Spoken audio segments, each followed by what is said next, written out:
Immerse yourself in the profound insights offered by Father Chuck Belmonte as he delves into daily reflections on various gospel passages from the Bible. Is there a remedy for sadness? Pope Leo reflected on the resurrection of Christ. Jesus' resurrection can heal one of the challenges of today's world: sadness.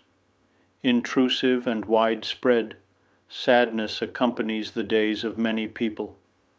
It is a feeling of instability, at times profound desperation, which invades one's inner space and seems to prevail over any impetus to joy.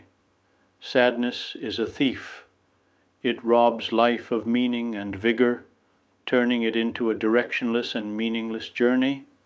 This modern experience can also be seen in the story of the two disciples on the road to Emmaus in the Gospel of Luke, who are discouraged by Jesus' death.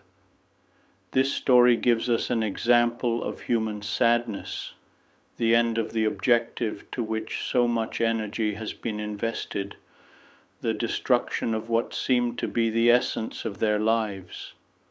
Their hope was dashed. Desolation had taken hold of their hearts. Everything had imploded in a very short space of time, between Friday and Saturday, in a dramatic sequence of events. The Gospel described them as standing still, looking sad. Yet this sad journey of defeat and return to ordinary life occurred on the same day as the victory of light of the resurrection had been fully consummated. When all seemed lost to the two men, Jesus appeared as a stranger to them. It was the risen Jesus, but they did not recognize him.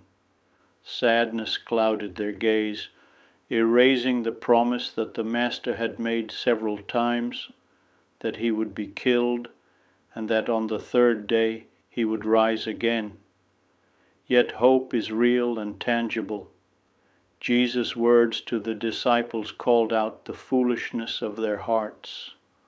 Rather than driving them further into sadness, his frankness rekindled a sense of hope in them. Jesus accepted their invitation to remain with them. He took his seat at the table with them. Then he took the bread, broke it, and offered it to them.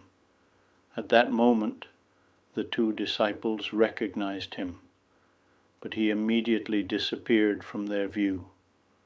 The culmination of the story was at the breaking of the bread, which reopened the eyes of the heart, illuminating once again the vision clouded by despair. That moment reignited joy within the disciples and encouraged them to share their experience with others.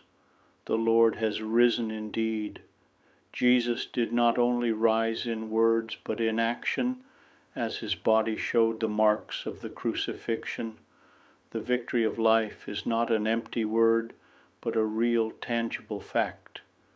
May the unexpected joy of the disciples of Emmaus be a gentle reminder to us when the going gets tough. Only the risen one can radically change our perspective, instilling the hope that will fill the void of sadness.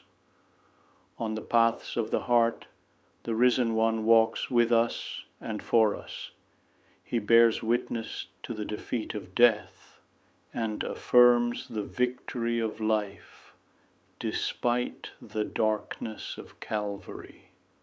History still has much goodness to hope for.